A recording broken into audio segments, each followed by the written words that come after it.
Welcome, foolish mortals. Oh, wait, I forgot her. Hold on. She's back. Wow. There she is. Welcome to Loud Nerd. Welcome to Generation Movie on a Monday night, 10 p.m. Delving the inner workings of famed movies from movie history. My name is JW Colwell. I prefer pie to cake. I don't want to be out there letting them eat cake. Joined as always by my raconteur and partner in crime, Rich Drees of FilmBuff Online and the Philadelphia Film Critics Circle. Yes. How are you doing today, Rich? Doing pretty good.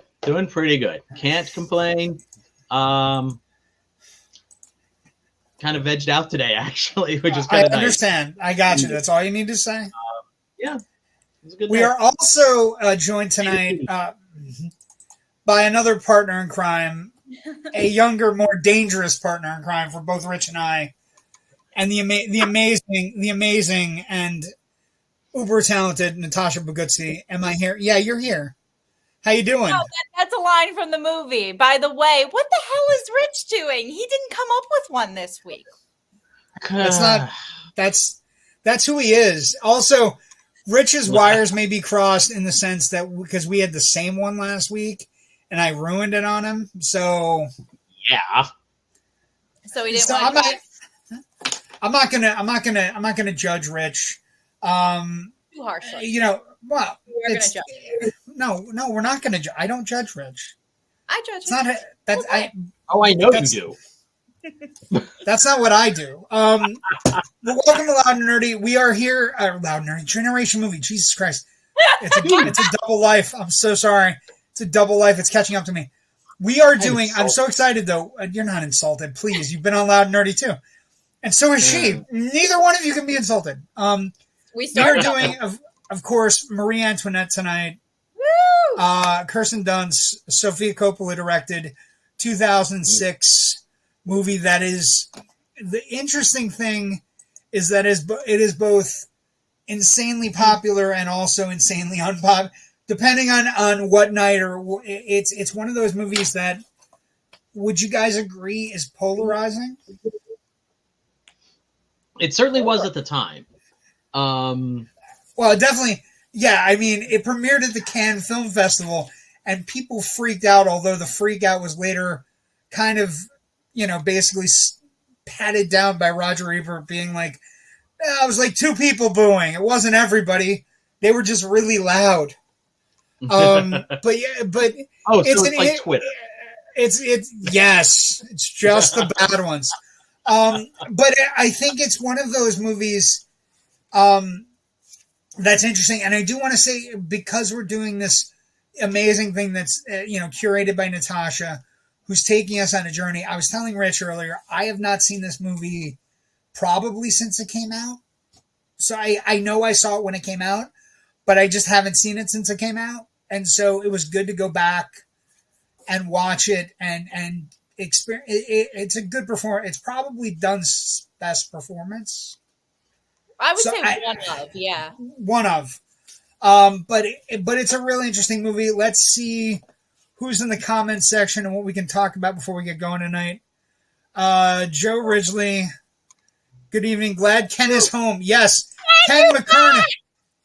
Good evening, friends. Back from the dead. Would like to thank everyone for the support and well wishes I received. It was much appreciated. We're glad you're back, Ken. Of course. Glad to see you up and Ken back. actually sent me a message where he said thanking me from the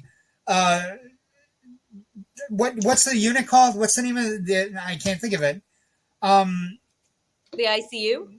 ICU. He called me. Yeah, he sent a message from the ICU where he said he saw our show and was super thankful that we were thinking of him. And I'm like, why are you watching our show in the ICU? Go get rest.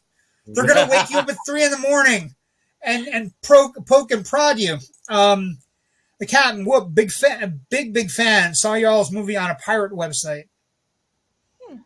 Cool. Thank you, Ken. I think that might be a little spammy. Maybe the Captain. Let's see what his. I love that you checked on my YouTube channel. I have some good reviews. Okay. I'll take a look. Captain's all over the place. Who's the lovely lady? Oh. Go to bed! Well, no. I mean, he's allowed to watch our show. And then more from the Captain. Hello, Whoop. Really? And do y'all check the Twitter comments too? No, we do not check the Twitter comments. That is true. We do not. We have most of the comments are aggregated so that we can see them. I can usually see them from different places. But I see that you're on Twitter, and then Ken is on Facebook. I was in the trauma unit in the ICU. They poked every hour. It's the worst place to get. Keeping my eye on this. Thank you, Joe. I think you're keeping an eye on something else. We appreciate you keeping your eye on us. Don't yell at Darren. I like Darren. You leave Darren alone. Darren, does your wife know you're oogling women on the internet? Well, she's got to. I did more reviews on Matt Spees. Do you all know his stuff? No, but we're going to talk about some other things. Thank you for joining us. We appreciate you tonight. Thank you, Ken. Let's see what we got. And Darren says, of course. I don't know if that's of course I'm going to bed or of course whatever. Okay, so of course to the ogling of women online.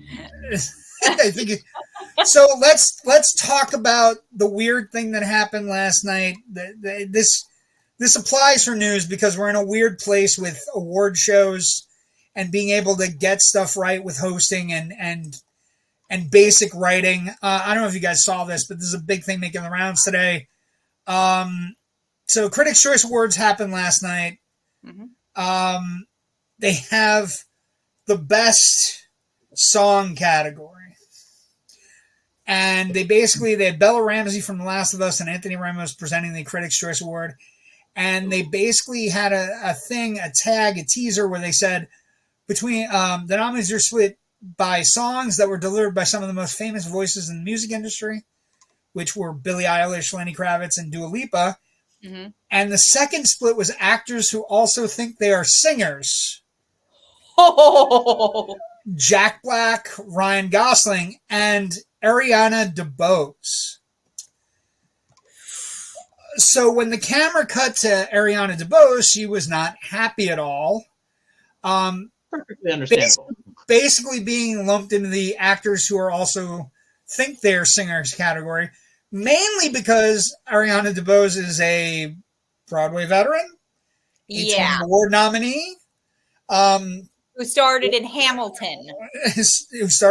Never heard of it. Was also in West Side Story. Mm-hmm. So it's become this.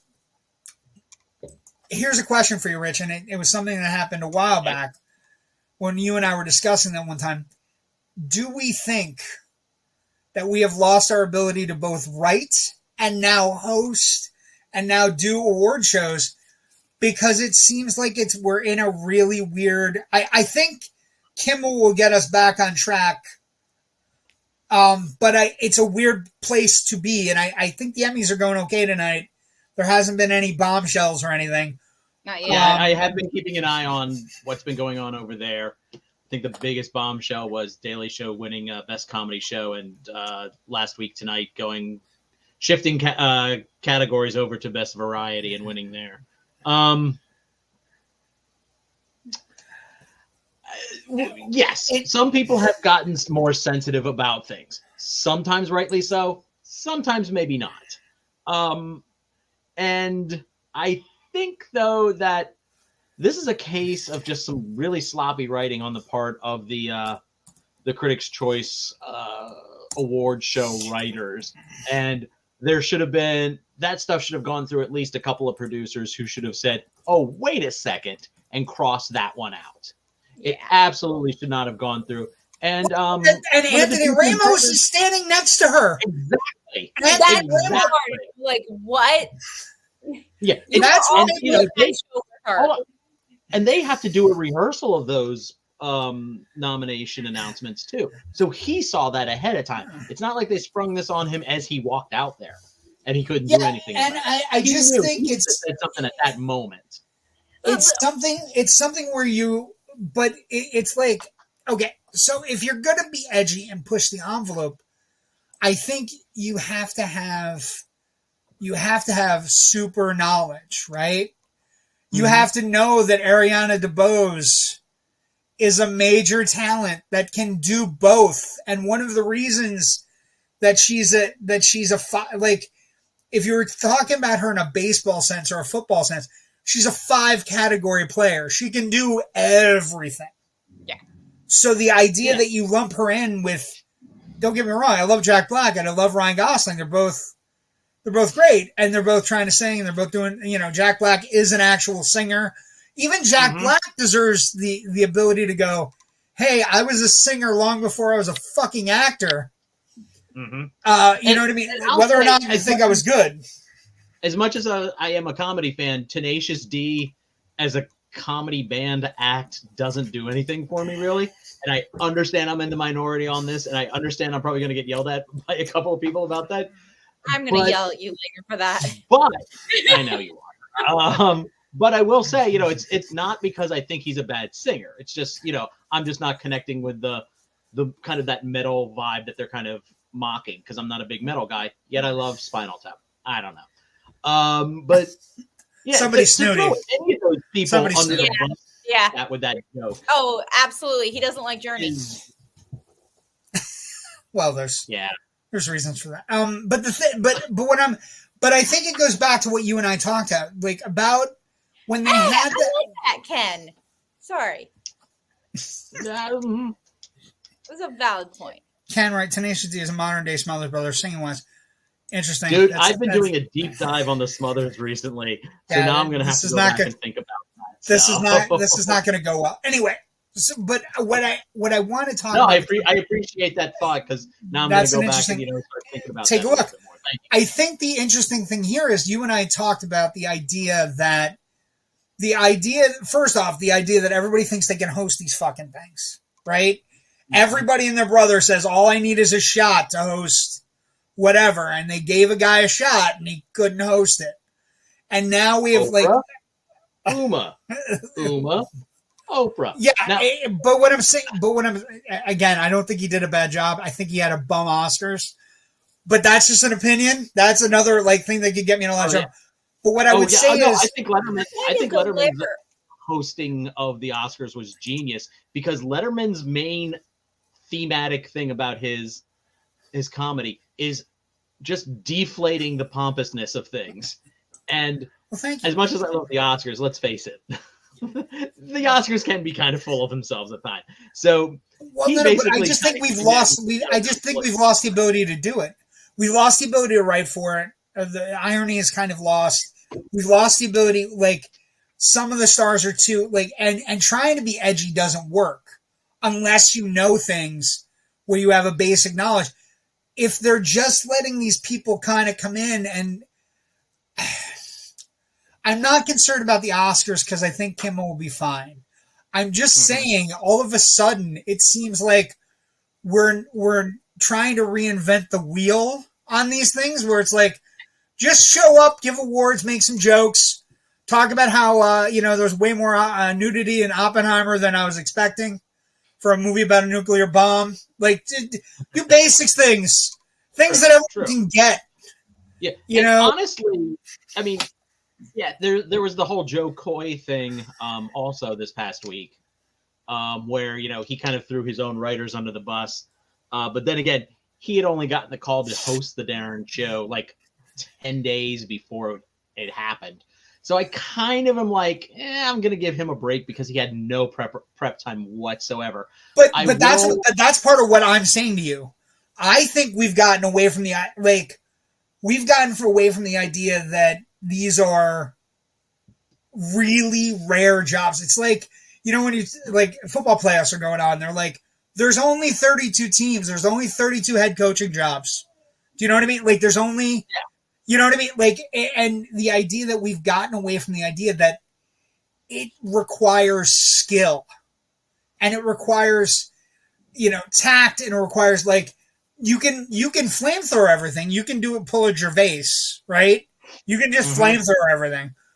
But, the Billy Crystals of the world, the Kimmels of the world, the being able to skillfully do it. You know what I mean? And also, too, when Fan Fuller hosted. Fantastic. Mm-hmm. Right? You know what I mean? Martin back. He's a great host. I would agree with that, too. I think there has to be a divide between people who are scared of it and then people who are scared of it and want to push through.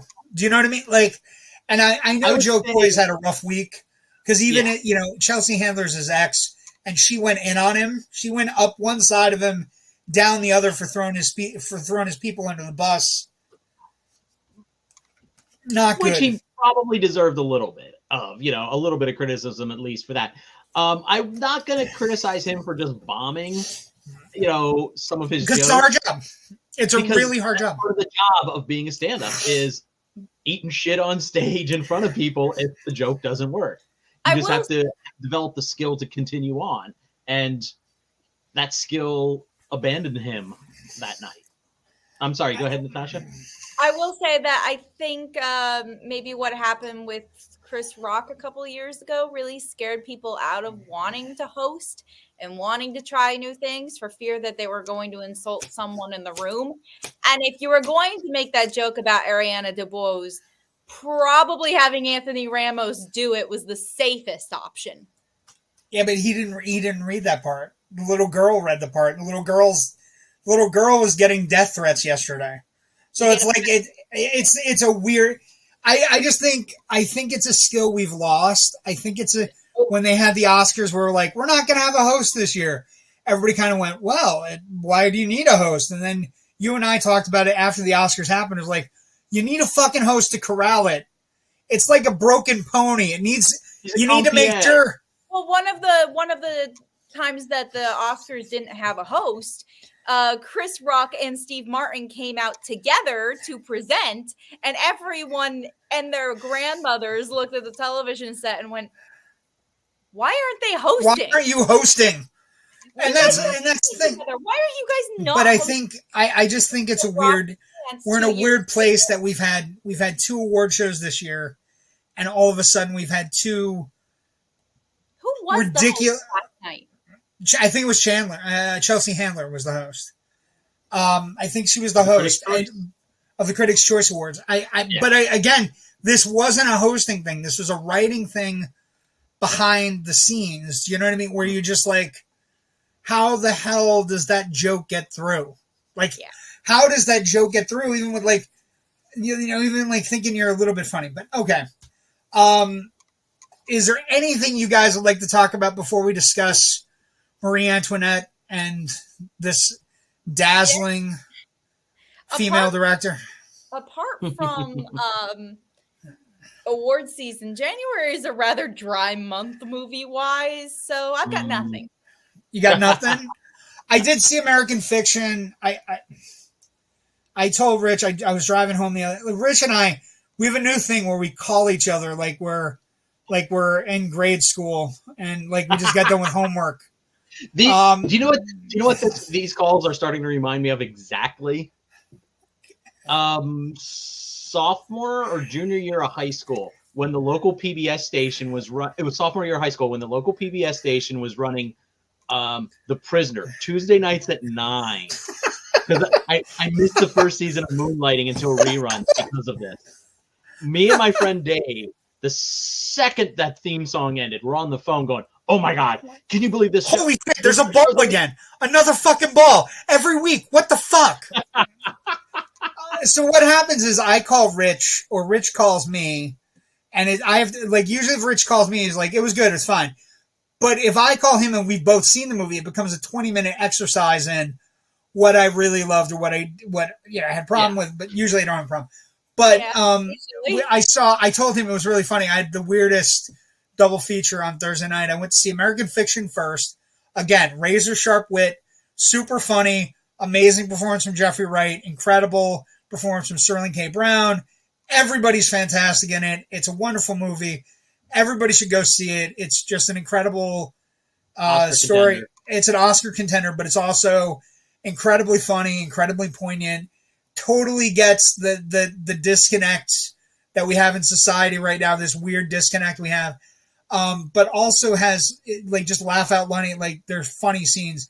And the script is like, it's like a razor blade sharp. It's just amazingly sharp, well placed. Things hit you, like, things happen in the movie and it just kind of whatever. But the other movie I saw was The Beekeeper. So I saw The Beekeeper and American Fiction because The Beekeeper is what you go to see in January at the theaters. And seeing them in alphabetical order. Yeah, it was great. But The Beekeeper, I was telling him, The Beekeeper is, first off, it did tremendous business and only cost about $14 million to make. Had an $18 million weekend. It's going to do well overseas. So The Beekeeper is going to be a big hit no matter what. I think it's a franchise. It could be a franchise. Lord help us. It's not John Wick in any way. It's not as good or anything, but it's passable enough, and enough people enjoyed it when I saw it with them. And I enjoyed it to a certain extent because, again, it's January and I just need, every once in a while, I need to turn my brain off. And I had just seen American Fiction, so I sharpened my brain and then immediately put it in a tray and just, he's a beekeeper. He's killing people. Honey's flammable. Who knew? And so that's what I did this week with movies. And then I watched Lift on Netflix as well, which is number 1 on Netflix. I do have some good news. Well, that usually, okay, go ahead. I went to see Godzilla again. -1? For the 3rd time. Godzilla -1 is so good. I can't. The theater is still sold out. Yeah, Godzilla -1 is one of the most incredible movie stories of the year. We should definitely be talking about it more. I actually think we're in for quite a Godzilla year because Monarch just finished up. It was really good. I think the Godzilla vs. Kong movie is going to be batshit insane. Not necessarily good, but fine nonetheless. And what I will say to you is, that's a great story. You saw it again, and what I'm going to say to you is one of the interesting stories that came out about it, and I'm sure I have it somewhere, and I just need to find it. Godzilla 1 has surpassed $90 million globally, and is about to hit $100 million globally. Yes! It's also the first domestic $50 million kaiju movie in America's history from a Japanese in a Japanese language. So it is doing astoundingly well. And this week, I don't know why you went to see it this week. You should have waited until next week. Next week, they're releasing it in black and white. I had a friend who hadn't seen it and wanted to see it because we only have 2 showings left at our cinema. So I was no. I think they're going to re-up, and I think it's the black and white. I think I'm going to save my second and third viewing for the black and white because I want to see it. I want to see it as Toho imagined it. Godzilla -1 also has the single greatest Jaws / Godzilla moment ever, which is Godzilla chasing a boat. It's just, I can't put into words how great that particular effect is. Just his little head in the water just kind of following the boat in the scariest possible fashion. Let's see. Let's see. Joe also says minimum 2 streams at once. YouTube and Facebook work. Okay. And then what do we got? Cool shirt, Rich. Thank you. This isn't okay. Obviously, Adam. Oh, nice shirt for this. Some of his music does factor into the movie. We're going to be talking about it in a few moments. I got this when I saw Adam Ant in the early 90s, like 92 or 93, at City Garden, Trenton, New Jersey. Yeah. Why are you going to Trenton? That was the closest place for it. That's dangerous. That's some dangerous shit right there, Rich. The place is kind of a fabled rock club. And Jon Stewart, for a brief while, was a bartender there. But the whole building is just like this big concrete bomb shelter-like building. It has nothing to recommend it architecturally. But inside it was probably amazing. It was probably just it was great. But yeah, it was a great show. And music, yeah. So I'm glad this thing hasn't fallen apart yet. Good investment. A solid investment. Also, as a man, you have rules with regards to shirts, underwear, clothes that have fallen apart. They have to have less, they have to be so fallen apart that you have to throw it away. Like it's just a rule. It's like I have shirts that have holes in them, and my wife's like, "We can garbage this, right?" It's like, no, I love that shirt. No, are you kidding? What are you talking about? Why would you do? Why would you do that? Right here. There's a hole in this shirt here. Why would you do that? Why would you? If it's destroyed, you get rid of it. No. I'm sorry. I'm sorry. I disagree. We're going to disagree on other things tonight, but we strongly disagree there. Okay. Anyway, let's start with production. I think when you tell a story about this movie, the production has to be discussed because they were given the single great. Well, the production is a big part of this movie, but the key story, they were given full access to Versailles, right? And it's like, and that's one thing that you cannot take away from this movie, Rich. The production where they studied at Versailles. There is stories, around. Sofia Coppola had a series, 2 books that she was interested in, could only get the rights to one of them, because she was trying to get the book to, what was it called? Marie Antoinette, the Last Queen of France, by Evelyn Lever, and she couldn't get it. And then, so she tried to buy the rights, and then in the end she couldn't do it. She eventually bought the rights to a biography by Antonia Fraser called Marie Antoinette, The Journey, instead. And that is the basis for the adaptation. But the Versailles stuff, the costume design, the production design, the sheer beauty of the film is one of the reasons that you have to talk about this movie, right? I mean, that's like, it is for people who are Gilded Age pimps.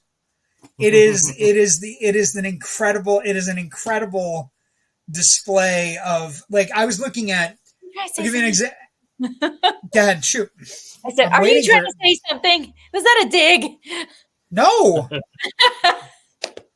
No, I know you. I know one of your film fetishes is period movies. I know it is. So it is.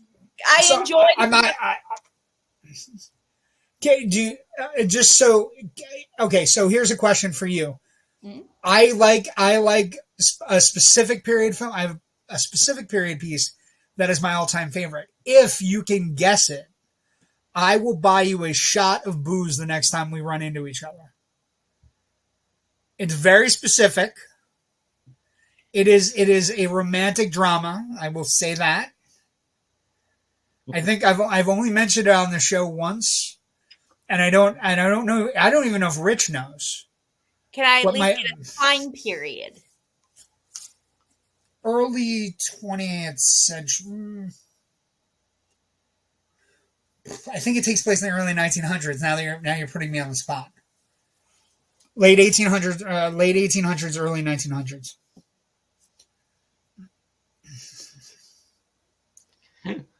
Once Upon a Time in America. I love Once Upon a Time in America.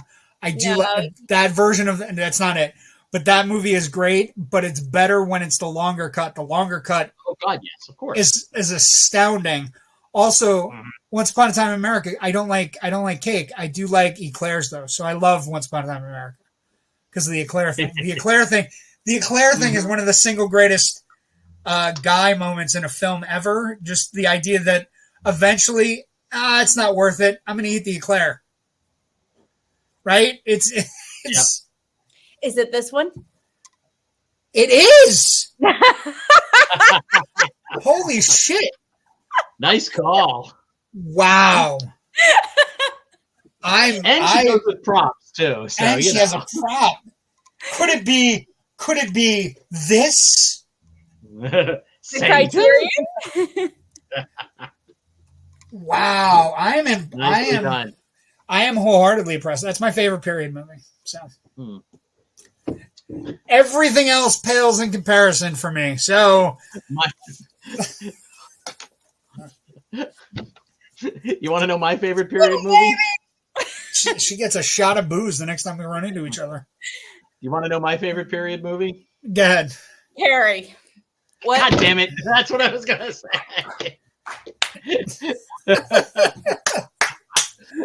I told that joke on her before. That was a bag. I know that joke. Do we need a bump on the thing? Yeah. So we got some comments. Let's see what we got. Let's see. Oh, Jamie Hill says, hi, everyone. Hi, Jamie Hill. Hi, Jamie. Thank you for joining us. We appreciate you.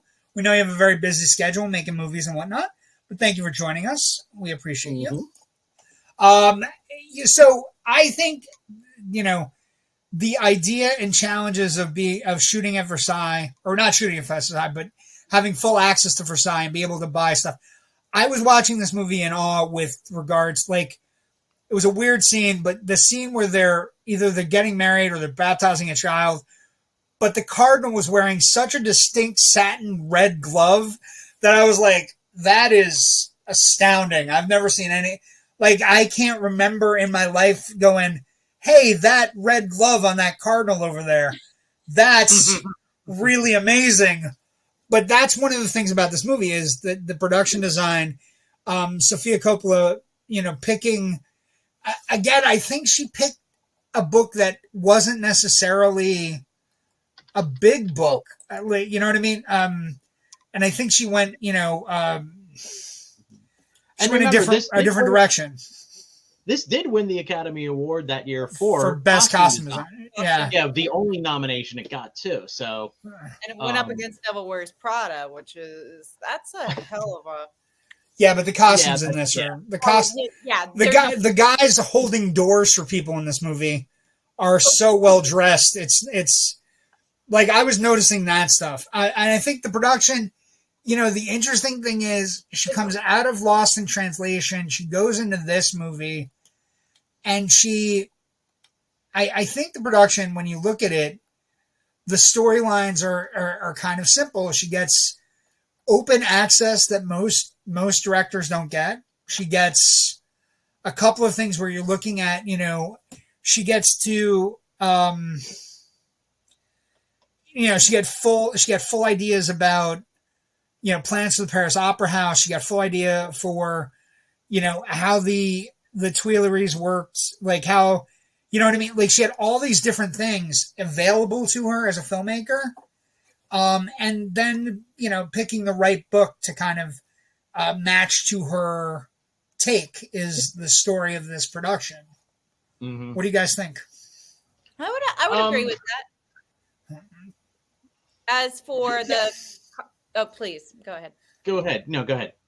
I was going to say, as for costume, the costume and production of this really tells a fantastic story without needing a story. The color palettes, the patterns, clothing and spending is such a big part of Marie Antoinette's life that you kind of, for God's sake, you get a montage in the middle to I want candy, and it's like shoes and fans and excess of all kinds.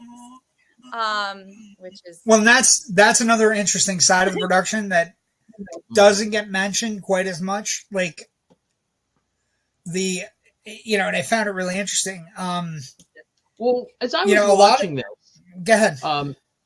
Part of me was struck, that there's a very much an indie film feel to a lot of this. Some of the editing, the way it uses visuals instead of a lot of dialogue at times to convey certain things. A lot of the shot composition just felt like very 90s low budget indie, not even like the indie mini majors and stuff like that we were starting to see in the latter half of the 90s because of Tarantino and his ilk. But it just struck me, visually at times, stylistically in the filmmaking, it was very indie. Yet at the same time, we're looking at these very sumptuous, lavish, expensive costuming. Well, and that's work. And that's an interesting side of the production. She got a lot of help, and like, I mean, even down to like the mob outside Versailles. And I had mentioned this to Natasha last night when we were talking about this. They're the best dressed French people I've ever seen. Well, yes, they are. And it takes you forever to see that. You don't see this mob until like right near the end of that whole sequence. It's all sound effects. And I mean, it's interesting because, you're kind of like focused in on the royal family and their retinue around them. And it's one set too. It's one set that kind of like, it's one set used again and again and again to a repetition to the point where like you feel like it could have been shot in 3 days.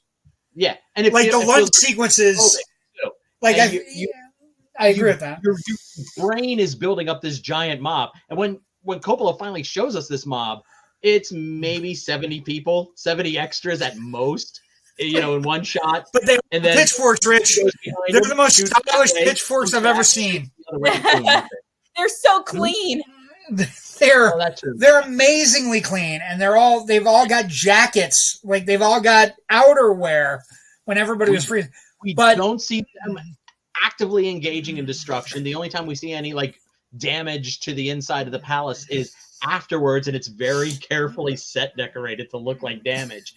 We don't actually see them going through and smashing stuff up, which obviously is probably a factor of them actually shooting in Versailles and not on a set where they would have more freedom to just trash the place. But so it's there's this interesting, as I'm watching it, from a production standpoint, an interesting friction or frisson or push pull against each other. There's this. We don't have a whole lot of money to do this, but holy shit, look at our production value from where we're shooting. Well, and that's another key. Like that's another interesting side of it. But is that something in the background where you look at it, where it feels like a lot of the money went into the production, right? Paying for music rights, paying for the costume designs, paying for whatever. But then you start, like, you nose around a little bit, you find that, Melena Canaro and 6 assistants created all the gowns, hats, and prop pieces. They used 10 rental houses, so they didn't match, like, they didn't do it. Shoes were all provided by Blahnik and Pompey. They had hundreds of wigs, hundreds of set pieces. And then all of the pastries were given to them.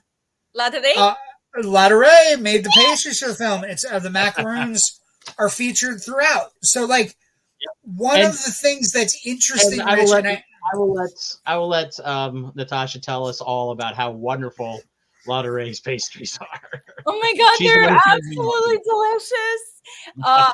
If you guys have a chance to try the Ispahan, and I am obsessed with their black currant macarons. They have a whole tea line that is called the Marie Antoinette tea. Like, is it the tea that's from China that opens up?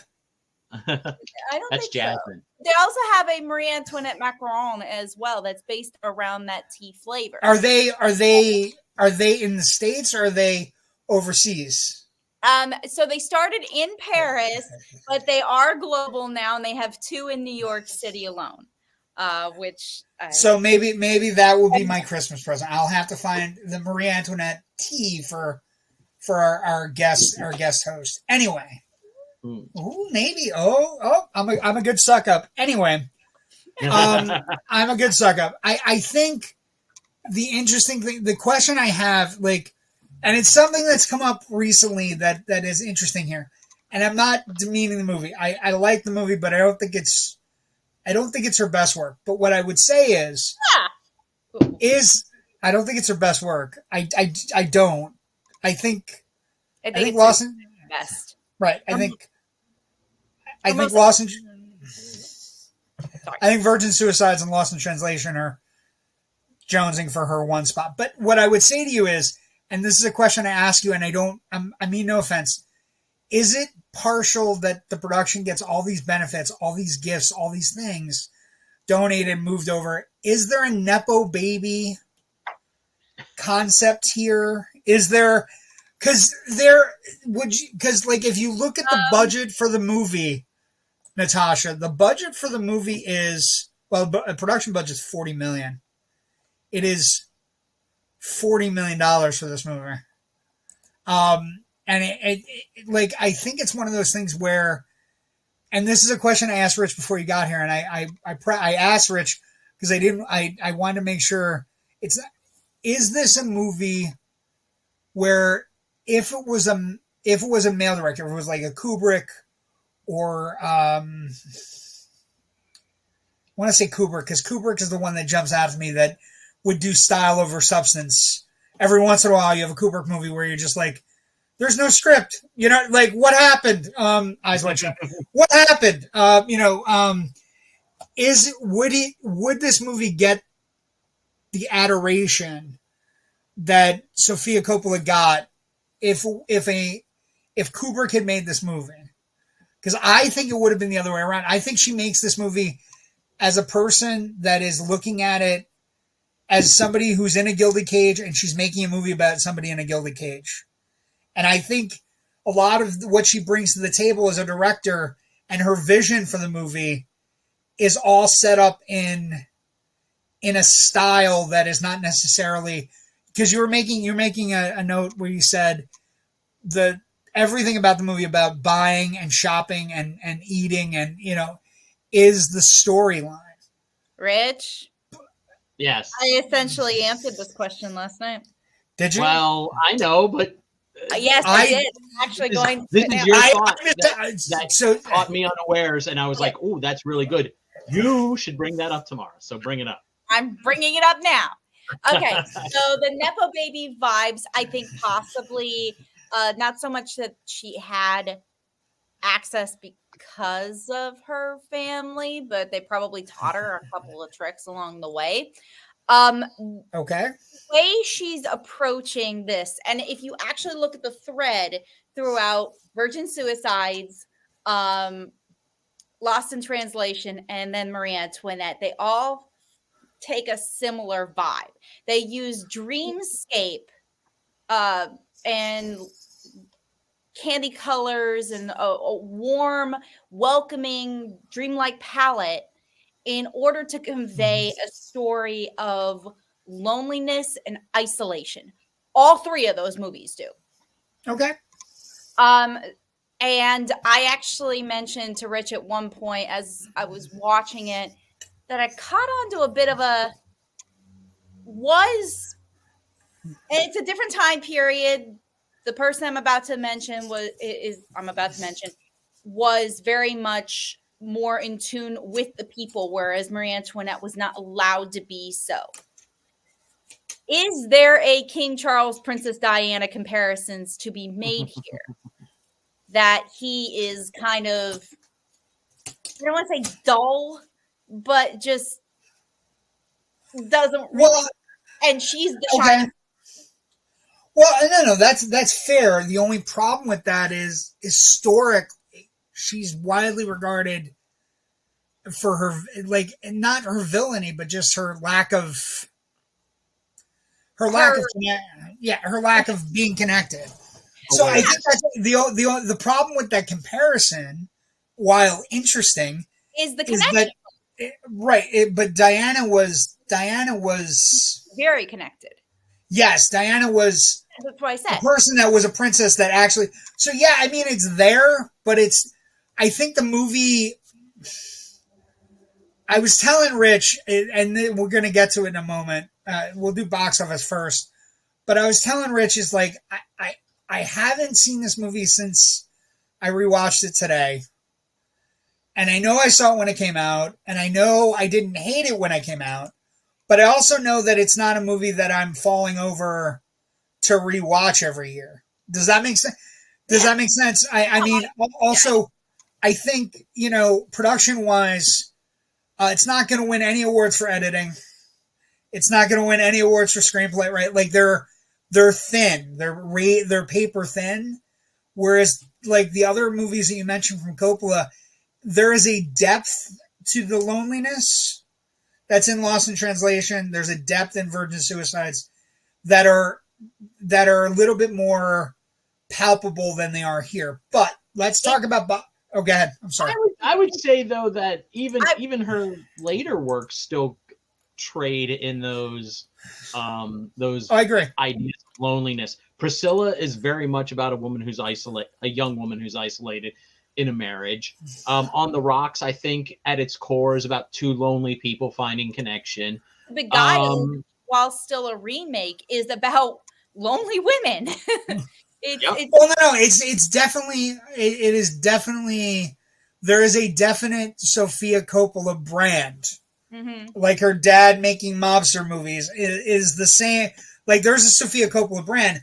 I think she's just radically either super successful or the style, like the style of this movie is stylistically, it's probably one of the prettiest, most lavishly photographed, costume design and everything, the production design, everything is fantastic. Mm-hmm. 40 million, seeing the budget, it looks like 100 million, right? I mean, the movie looks like 100 million, but it's shot in a guerrilla style and it's shot with this kind of effervescence that maybe isn't necessarily attached with its subject. Do you know what I mean? But the historical context is so Darren, if he's still watching, mentioned this last night that he feels disconnected from the story because of its music choices and because it doesn't juxtaposition with how the people see her. But that's the point. She is so far disconnected from actual reality. And the story is almost told in a first-person point of view. That's why we get a lot of scenes of just her by herself, staring into the camera while we have a song playing in the background that has lyrics that matches what's going on in her head. And so why would we see a juxtaposition? We wouldn't, because we're following her and her alone. It's sort of not the point to see what's going on with the rest of France. Another thing that kind of shows us her isolation is like at the beginning when she arrives there and she's kind of walking through all that corridor of nobles who are all standing there. Of people. Yeah. And before she gets to the actual real weirdos, like the gaggle of people before she gets to the real weirdos who watch her dress every day or, who are there to hold her clothes and which is just listen to the sound design though in that scene. It's very quiet. It's very echoey. There's just footsteps. You can hear a horse faintly in the background neighing, and her voice talking to people. There's no ambient sound really. It's just like it feels it's orally very tunnel vision almost is the only way I can kind of think to describe it. But as I was watching it this afternoon, I was like, this is really interesting because I was already thinking about the idea of isolation and loneliness after I had the conversation with Natasha last night. And that's something I picked up. I was like, oh yeah, right here. Yeah, no, there is a magical quality to this movie in a sense with regards to the idea that, and it might be the opposite Nepo Baby as you think about it, right? She's talking about somebody in a gilded cage. She is in a gilded cage herself. And one of the things her movies tend to, for me, kind of showcase is how much we as men do not know the pain and sorrow or whatever's going on with the women in our lives. And that's, I think, from that perspective, I enjoy that look.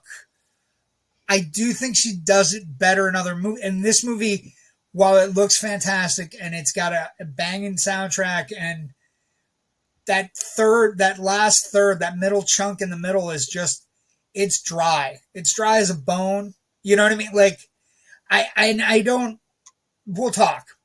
Box office wise. Go ahead. I'm sorry. Go ahead. I'll say that's where Jason Schwartzman does his best work, though. Yes, just eating asparagus in a weird... No. In a weird way. Or showing up on a horse in a weird way. His best performance of the film. You think, wait, what? The last third of the film is... After they have the first child, but up until that point, we never really... That's an interesting thing, like... That is a thing that I have a criticism. We'll talk about in a second. Feels like it's a Wes Anderson movie. He's acting so strange. I expected him to go put on a Serpico performance. Anyway, box office. That's a very specific joke. If you don't get it, that's not my problem.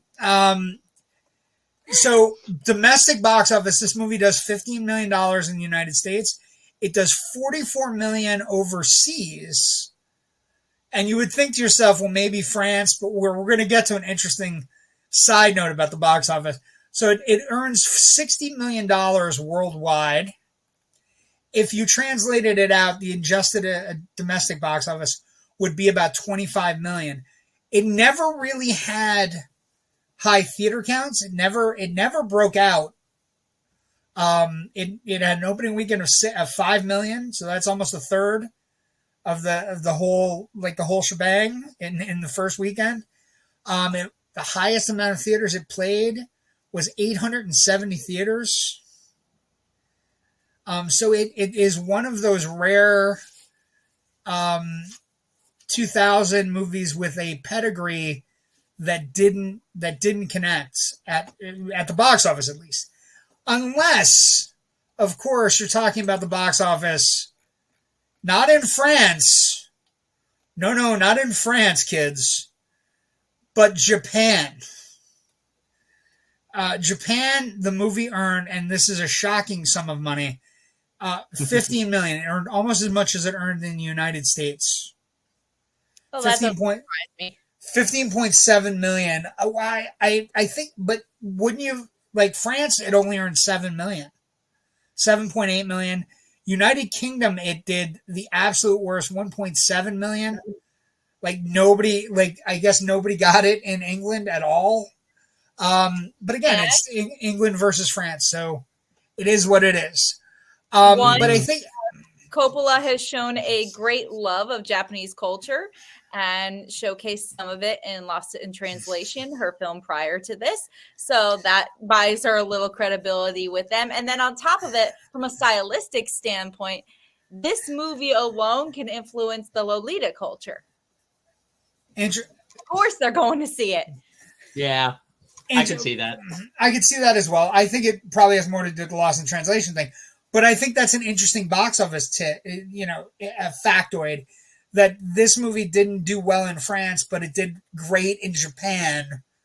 That kind of leads me also the French reaction to the film, and we can get into it now with regards to critical reaction. The France critical reaction was a little bit over the top. Like they went a little overboard nuts. Again, we use Rotten Tomatoes as an aggregate, not necessarily as any kind of judge, but this is one of our rare movies where neither side, it's at 58% Rotten Tomatoes for critics, 56 per the audience. So there is the audience and the critics know who like it, which is interesting. But it's definitely one of those movies where it's not necessarily what I would say her most beloved. I think the critical response also from France is weird, and also the critical response of booing at Cannes is something that has to be brought up. Although Roger Ebert defended it and kind of threw himself in front of any kind of like people acting like assholes to it, which I think is the direct quote from Ebert, and it's a great quote. What did he say? He said, hold on. I had it and I fucking lost it. He basically said that the movie, like, he gave it 4 stars, and he said, every criticism I've read of this film would alter its fragile magic and reduce its romantic and tragic poignancy to the level of an instructional film. This is Sofia Coppola's 3rd film centering on the loneliness of being female and surrounded by a world that knows how to use you, but not how to value and understand you. That's a good quote. That is a fantastic. Ebert was your man. Ebert is he is one of the most incredible connoisseurs of film, and he also really liked trash. So I love Roger Ebert. I would say too that if you are just looking at this film for delivering specific biographical details about the life of Marie Antoinette, you're going to be in for a bad time. This movie is about, as the kids would say, a vibe. It's not a heavy plotted movie. It's more about just what she how she experienced her life, not what instances experienced in her life were. This is not a National Geographic historical documentary. It's not the biography channel. It's not supposed to be Elizabeth. It is supposed to be very much an internal journey about how a child queen much thrown on her at such a young age and how she handled it internally and mentally and emotionally. It's not supposed to be about anything else. Oh no, I think that's a valid point. I think if you come into this not reading up on what Coppola was looking to do, or the idea that Coppola was adapting this novel and putting a specific, as Rich would say, as the kids would say, vibe into it. I think, there are lots of great moments in the movie where you kind of get that Coppola is saying, hey, this person is being put on display. She's stuck like that. I'll tell you what weirded me out when I'm watching it.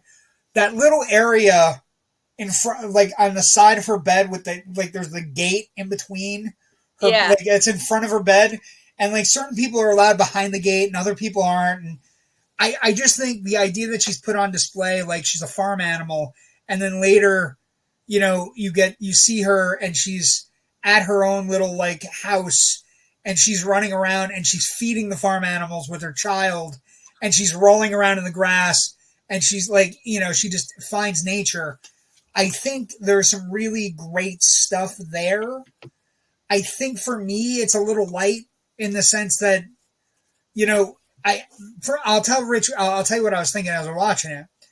The idea that Dunst gives this fantastic performance, it's a really good performance, and she doesn't get her chance on the gallows. I know it's not something that we want to see, but the idea that Dunst doesn't get a chance to, like, her big moment in that regard, we know she's going to get beheaded. We know her big moment in that regard is just when all the really well-dressed, people that are attacking outside her window, when she just does the bow at her window, right? Which is kind of like, I've failed you. I'm sorry. I don't know what you were expecting. I was 17 when I got roped into this gig kind of thing, right? I think Schwartzman is interesting. I think the movie, this is a weird thing, but when Rip Torn's around, Rip Torn, for my money, if I look at a cast list and Rip Torn is in it, I'm giddy on the inside. I'm giddy. I'm giddy because I know that I'm going to get somebody that is going to lace whatever dialogue he's given. You know, that scene where he's like, what's going on in the bedroom? What the fuck? Nothing? You know, and like, they said nothing's happening, my lord. Why isn't it happening? Like, oh, my favorite is how's her bosom? His first line. How's her bosom? Yeah, Rip Torn is really good. I think Schwartzman is exactly what Cope. I don't think he does anything above and beyond. I think he's serviceable for what the idea of a loveless marriage, and we never get into it because we only get to see what she's reacting to, which is nothing in bed and whatnot. You know what I mean? But I think, not having. I don't want violence necessarily, but I would like Dunst to get a moment aside from, the saying goodbye moment and the bowing moment. But I think it's a really good performance. At that point, though, you're now shifting gears towards something that wouldn't play in the actual style. I agree. I agree. I understand, and I'm wrong, but I'm also telling you as somebody who watches a lot of these movies and is stylistically, my question to you, and we talked about it, would another filmmaker get away with this? Would another filmmaker get away with being able to not tell the most dramatic parts of a story over style? I honestly, I think Kubrick could get away with doing it because we keep coming back to him. I would say, but he's also made a definitive French movie. Barry Lyndon is a fantastic movie. Yeah. So, but I understand, and here's the thing: the other side of it. This isn't necessarily a movie directed at me, but I'm also. What's wrong?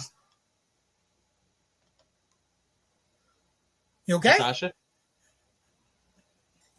I think she froze there. Oh, she might have froze. Okay, we'll bring her back. Okay. Natasha, are you there? We'll bring her back. Okay. So we lost Natasha, but hello everyone. Hello, Sean. We'll see if we can get her back. Give me a second.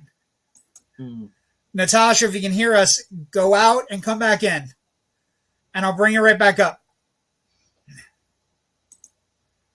Okay. She's probably going to have to reboot. Okay, she's out of the green room. We'll find her. We'll get her back. But I think also, and I want to ask her about that. I feel it does drag a little bit, because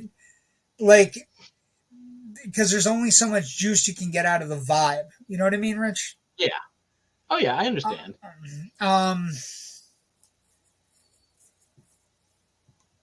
We need our third wheel back. We're a tricycle without a wheel, Rich. Mm-hmm. But I think also the critical response then, the idea that the French took the movie as a personal insult is weird. The idea that making a stylized version about a person that's reviled isn't something we do in film isn't that weird, Rich? They overreact. Hey, we're allowed. This is the person we hate historically, and we founded our what we have now as a country on murdering her and her family. But how dare you tell a story about them that doesn't conform to the historical facts? Maybe that might be. Maybe they looked at it and said, "Are you trying to create sympathy for Marie Antoinette? And if so, how dare you? Because we culturally still feel she was absolutely terrible. A demon, yeah, a demon. I could understand, at least. Yeah, but at the same time, I'll say it's a kind of a short-sighted way to go about it. Well, and also, Rich, I don't know, we as film buffs have certainly seen our fair share of villainous people that are given sympathetic film treatments. You know what I mean? Like, true. it's not like it's Nixon. unheard of. Well, Nixon, like any number of people, like any number of, like some of our Bonnie and Clyde, like, you know what I mean? Like, you can't tell me you don't watch that movie and go, yeah, we should shoot up the countryside. You know, like, it's just so. John Wayne and the Searchers. Yes, like he's a bad person. He's a terrible person. He's a terrible person in that movie. But like the idea that we revile, like, but they took it so fucking personally. I was okay. Natasha may be back. Are you back? I'm finally here. What happened? Am I? Well, that. I went out. What the hell? I think you jinxed yourself with the "Am I here" thing. I'm just gonna throw that out. I'm just gonna throw that out there. So what we're discussing is, I think one of the things that has to be discussed when we talked about the critical reception of this movie, and Rich and I were discussing it. France absolutely hated this movie, in unconditional terms. But what Rich and I were saying is, I don't think that's particularly fair, the hate for this movie. I think the Ebert explaining it is interesting because he's doing it. Person they absolutely hated. Well, no, but what I'm saying is, I think it's weird to particularly hate this movie about a reviled person in your country when filmmakers throughout the history of time have made bad people sympathetic, charismatic.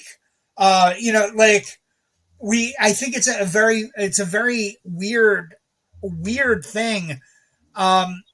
You can't not watch the TV Lucifer, but without wanting to screw Tom Ellis playing Lucifer. Yes, I was just thinking that myself.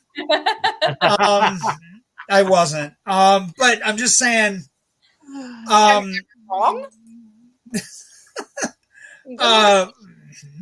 I was. If you're going to go that route, I'll go Selma Hayek in From Dusk Till Dawn.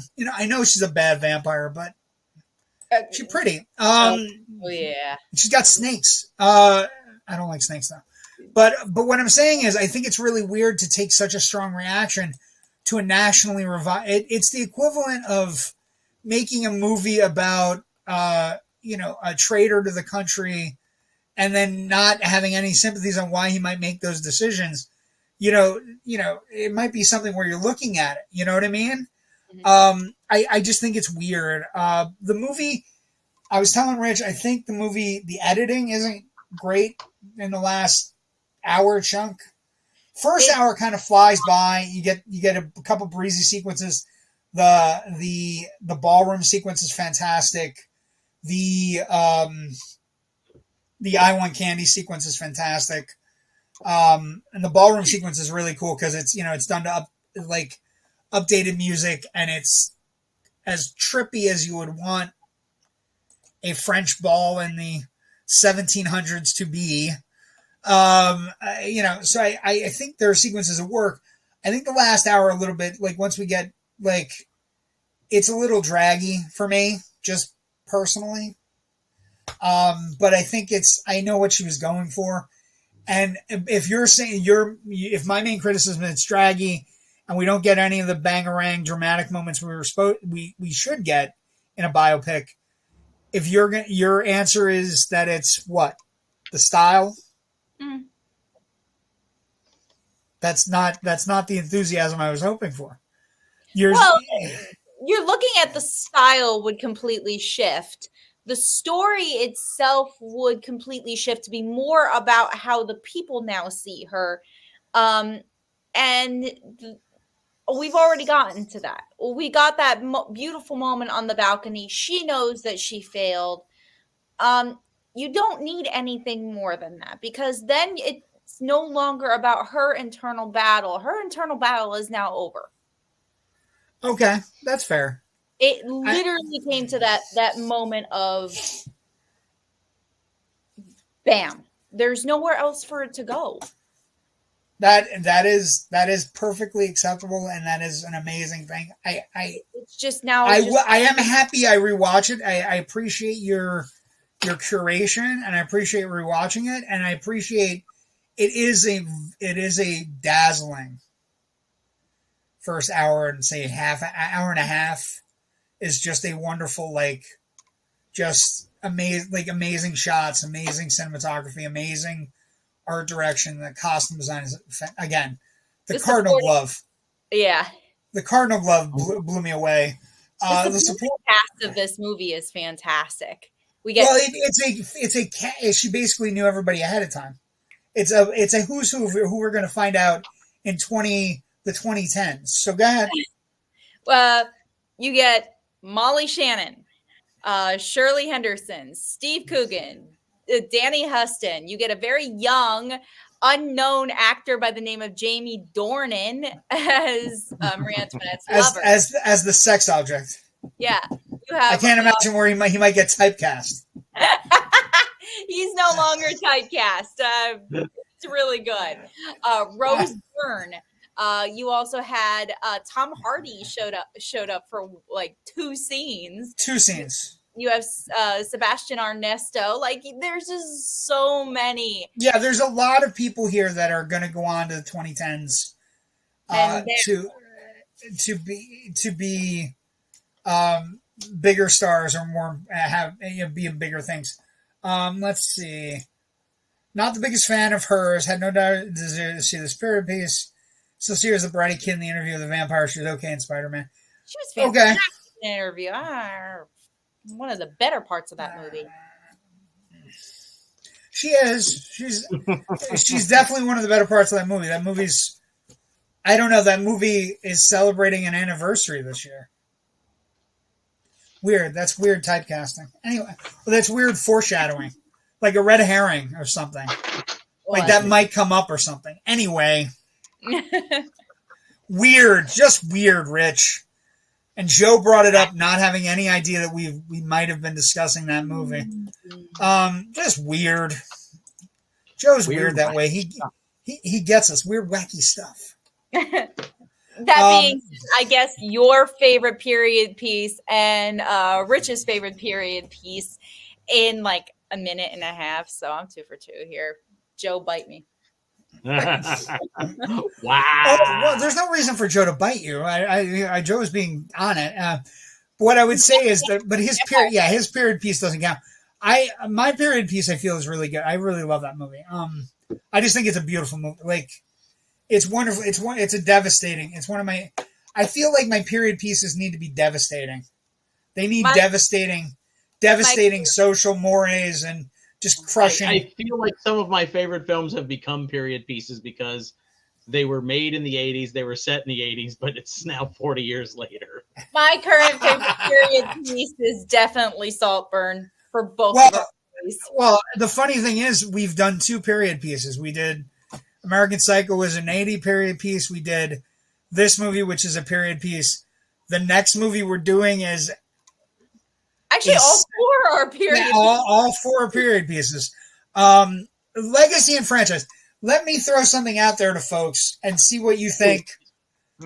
I was thinking, like, I was doing some research as I do, and does this movie influence someone, say, like a young Lin-Manuel Miranda, or because the idea of taking modern music and adding it to a period piece, making a Hamilton kind of thing out of it, can this movie go into a legacy? Like a franchise viability, obviously we're not going to have, but legacy, does this movie bringing a modern sensibility and music and getting everything right? Hamilton's got to be on the list. Hold on. I know that there are definitely a few other films I've seen. So glad you did your homework. Technically, you could say Bridgerton. Definitely Bridgerton. I was going to also say The Great. Yes. Right? The idea of taking a modern sensibility. The recent Great Gatsby, the recent Emma adaptation. While there may not be, like, this is one of the first period pieces to do the vibe, as the kids would say, right, Rich? Like, this is one of the first time he did it. So the interesting thing is the legacy that comes out of it is all of these other things where you have a period piece, but it has a modern vibe to it. So The Great, Bridgerton, adding music or doing things in interesting ways. And Hamilton is the one that I immediately thought of, was because, maybe somewhere in the depths of New York, Lin-Manuel Miranda saw this movie and went, well, why couldn't I tell Alexander Hamilton's story to some rap music and we could make some money? I mean, lots of money, like way lots of money. And the thing was, when Hamilton first came out, it got big, I was like, I don't really understand it. I don't see the point of it. I listened to the soundtrack on a drive all the way back from North Carolina. Yeah, you're hooked. Huh? You were hooked? You weren't? I was not. No, I was not. I did not like it. But when it finally was recorded and it hit Disney Plus a couple of years ago, right as the pandemic was starting. And you see it in action? It's definitely something you need to see in order to actually understand the music. You need to watch it. It is not a case of I can just listen to the music and I'm going to get this entire story. Because a lot of the stuff is between different players and moving around. I think this movie, the vibe, as Rich was saying, the vibe movie, right? I think Coppola does a great job of, the I want candy moment, the ball moment, where you're incorporating music set to these costumes with this set design. It creates something of a spark where maybe somebody somewhere sees something and goes, hey, I can do Hamilton, or I can do The Great, or I can tell a female story from a perspective of the Queen of Russia as in The Great, and be able to sit back and be able to say, hey, this is, what we're looking at. So over the past few years, the things that I've really noticed, and it's actually happened more since the pandemic. We were all kind of forced indoors. We were forced to stay away from people. There was very much let's stay in our loungewear. And now we're starting to see a trend of glamour coming back around. Right now we've got like a whole mob wife thing going on for winter, but in the spring, and this has been for the last several years, women are enjoying this idea of cottagecore. They're enjoying this idea of Rococo. It's snowing outside. I just saw it and I was like, what? But no, they're enjoying dressing up, putting on these gowns, being with their friends. So if this is, and I see this as Coppola's most accessible film. If you want to go into Coppola, you want to start somewhere and you're like, I don't know if this is my thing. I want to get my toes wet. You go with Marie Antoinette, because what will hook you is its production, is its look, is its package. And then once you fall down the rabbit hole and you understand how those mechanics of hers work, then you can move on to things like Virgin Suicide, like Lost in Translation. And at the exact same time, you can go, okay, I want to host a party with my girlfriends. How else am I going to do that? Create a look, but also come out of it with some substance. I'm going to throw on Marie Antoinette. We're all going to dress up in costumes. We're going to have a party here. We're going to watch the movie. I was just thinking to myself, my wife would not be happy if I threw a party with my girlfriends. It'd be weird. It'd be weird. I have to do some fast talking if one girlfriend finds out about the other girlfriend. So. That's what I'm saying. It'd be weird. It'd be weird.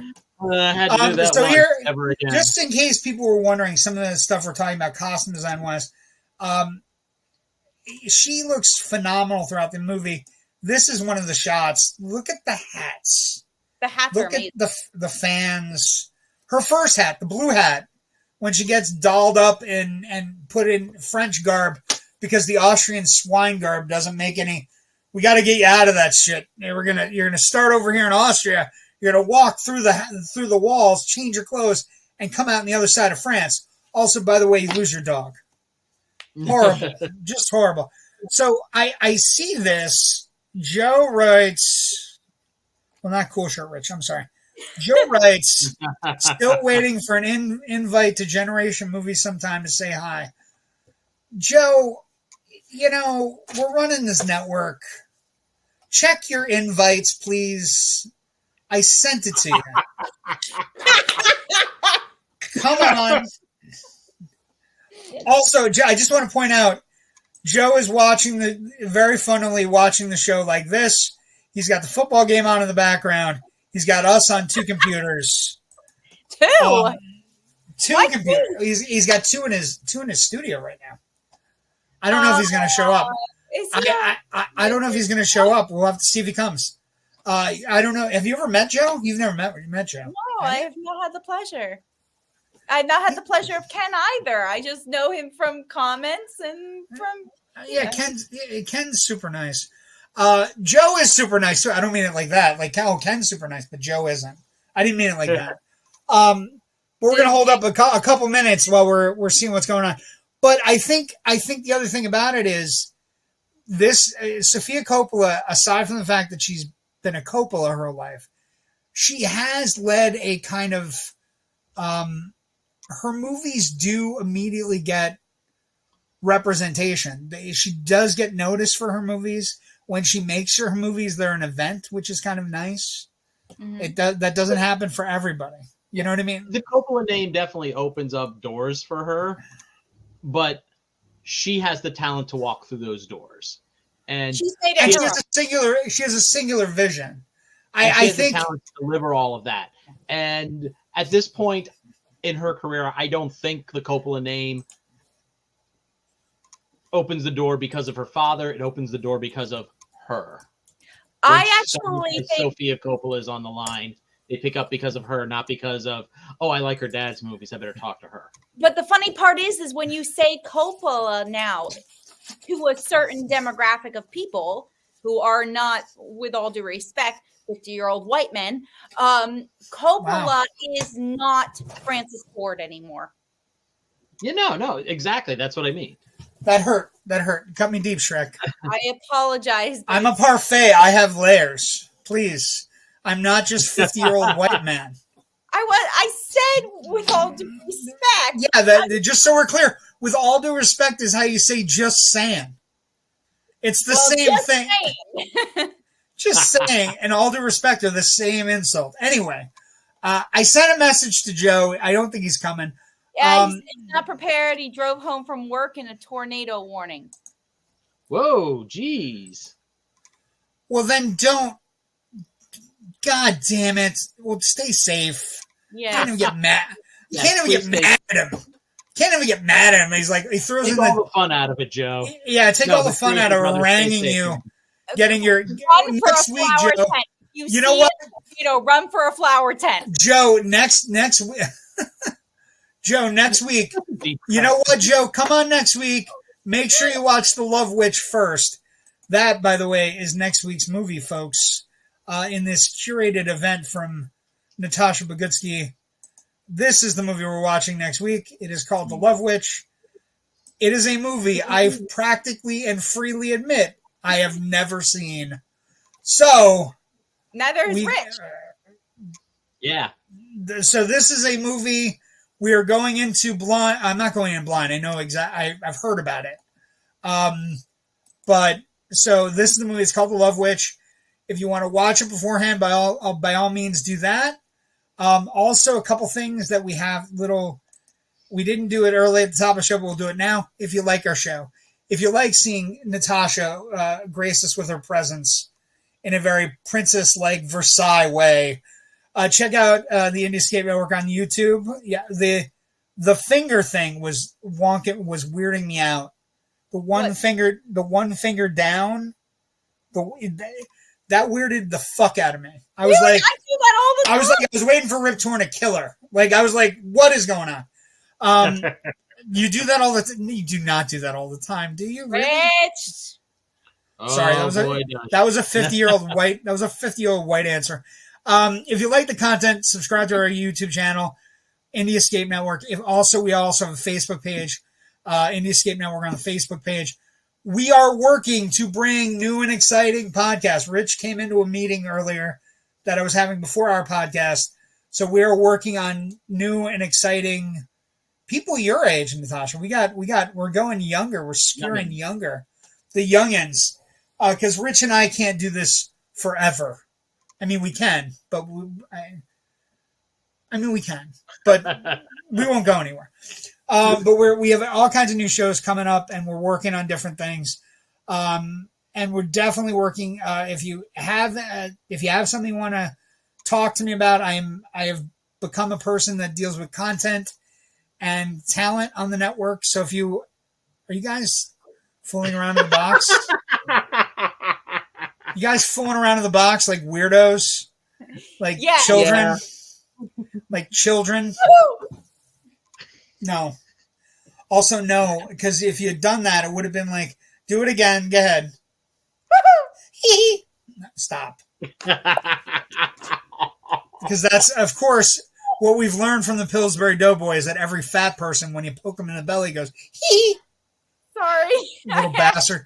I have a whole diatribe about fat icons I don't like. Winnie the Pooh, always getting stuck in fucking honey jars. He can go fuck himself. Sorry.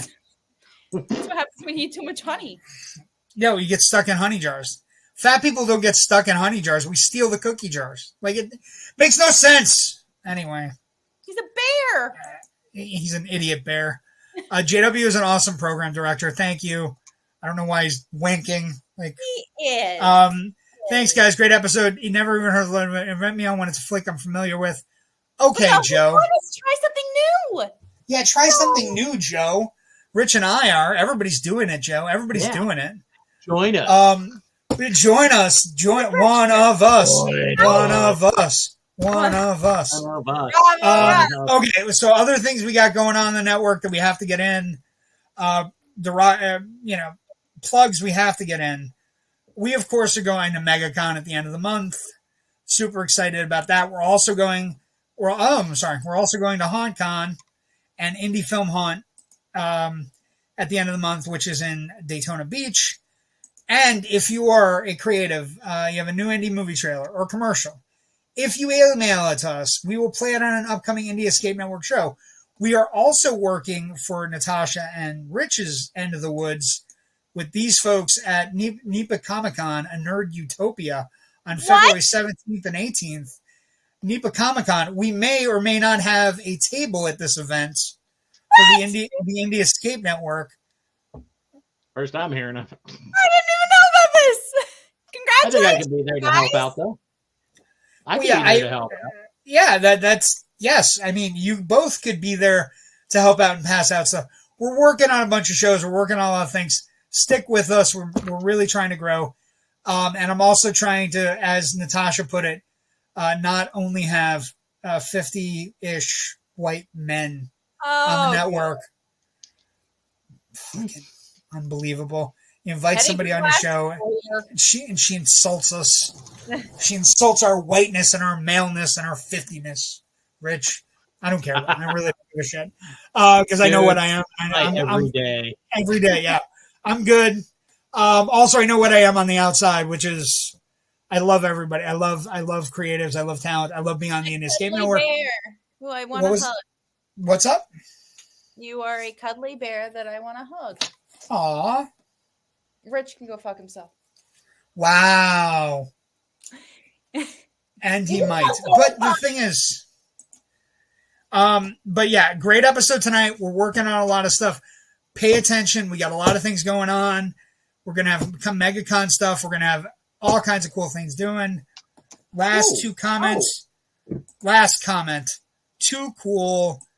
Yeah, I'm super excited. The folks I was talking to tonight, I cannot wait for their show. It is a kid I trained in improv and his fiance.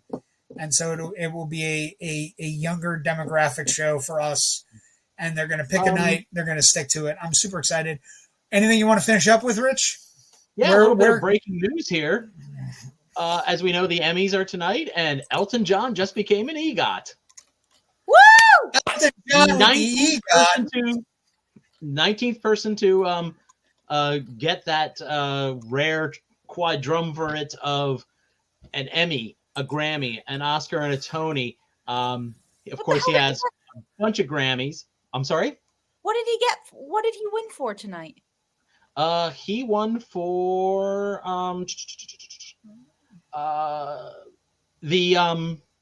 his Farewell from Dodger Stadium special that was on Disney Plus earlier this year. Congratulations on being an EGOT winner. I do want to congratulate another EGOT person.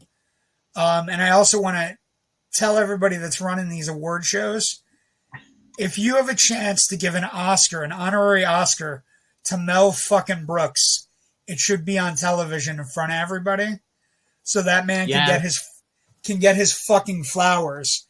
And because he got it the other night, I heard the speech fucking murdered the crowd. And he's 97, and we don't have a lot of him left, and we don't have a lot of people like him. And you know what? Get your shit together when he goes. So trust me, I know I will. Yeah, get your shit together and stop putting these things where we can connect with with the past, with the future, and figure out a way to bridge that gap. Mel Brooks should be getting an Oscar on Oscar night. If you're giving out Mel Brooks an Oscar, it should be on fucking Oscar night, and it should be to the adoration. All the honorary Oscars should be on Oscar night, including the Jean Hersholt Humanitarian Award. But that's going to make this show 5 hours long, which is absolutely fine with me. But the networks don't like it because it cuts into the 11 o'clock. But my problem there is I don't give a like the whole point of the Oscars, Rich, and you and I have talked about this. The whole point is to bridge the gap between Natasha and us, between my dad and us. You know what I mean? The whole point is to bridge that gap so that we understand different generations. That's what the Oscars means. And the idea that I read a story this week where Mel Brooks got an Oscar, got up and fucking murdered, just killed the crowd with jokes and how funny it was and how sincere he was and how awesome it was. That pisses me off that we don't get it on the actual award show because people can't figure out that they're not ADD and everything has to be 3 hours and we can't go, just don't ruin it for the people that understand somebody getting a Lifetime Achievement Award and wanting to celebrate. Absolutely fair. You know what I mean? Absolutely. And the idea, can you imagine taking the moment away of Michael Douglas giving Kirk Douglas his honorary Oscar and just how beautiful and touching and how badass Kirk Douglas, who had 3 strokes, gets up before the crowd and is still Kirk fucking Douglas. You know what I mean? Like, so get your shit together, award shows. That's the answer. I'll be back next week for the rest of my TED Talk on how to fix award shows. And it's just something I'm glad, you know, that he became an EGOT person. Mel Brooks is an EGOT person too. And if you're 97 and, you know, just get your shit together. Last comment. Tommy had Bruce Valanche on our network. Didn't he write for award shows for many years? He wrote for the Oscars a lot of years. And you know what else he wrote for?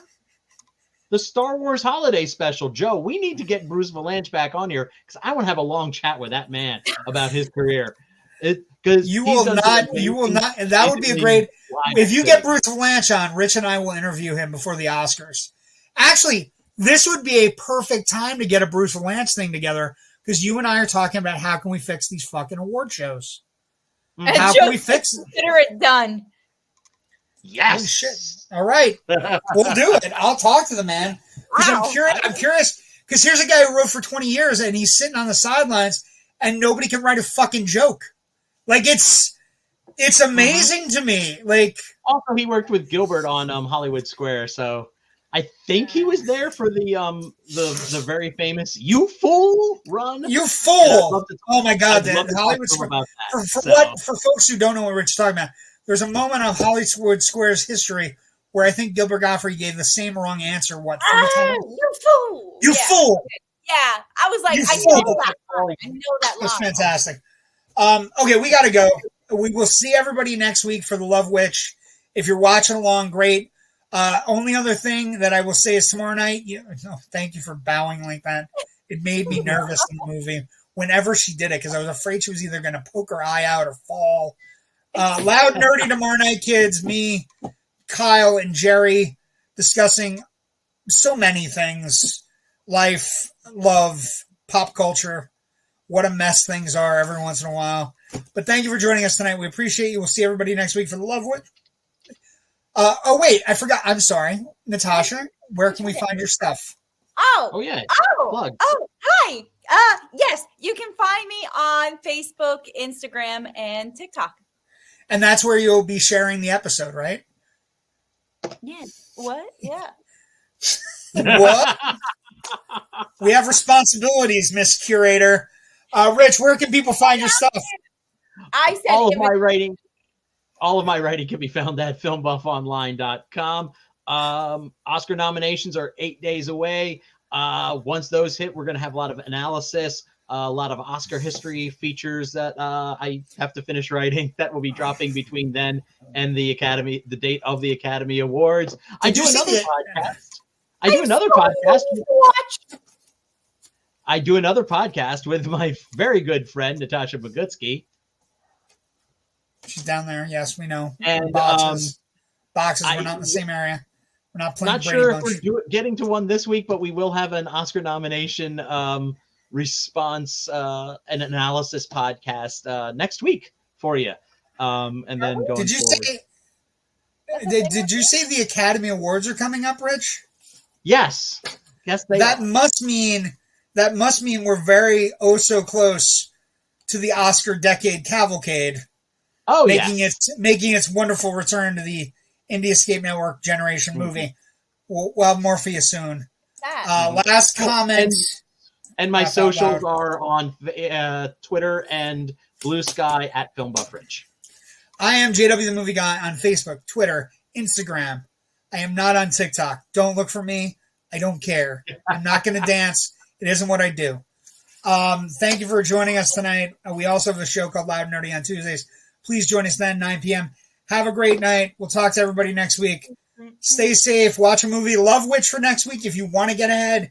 And Ken McKernan, we're glad you're feeling better. We're glad you're home.